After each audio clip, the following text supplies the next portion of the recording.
ଚାଷ ଆଉ କେତେ କଣ ରୋଜଗାର କେତେ କେମିତି ରୋଜଗାର ବୋଲିକରି ଆମର ସେତିକି ପୋଷାକି ନାଇବ।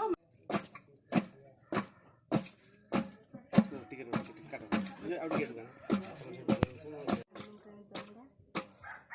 ଏ ଯେଉଁ ଆମ୍ବ ସଡ଼ା କେମିତି କ'ଣ କରୁଛ କହିଲ?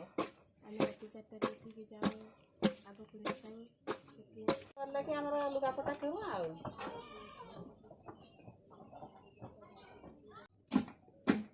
ଏଇଠି 2 ଜଣ କରୁଥିଲେ ଆମେ ପ୍ରଥମେ ଯାଇଥିଲେ। ହାଇ ମାଉସୀ ହାଇଟ୍ ବସିଛି।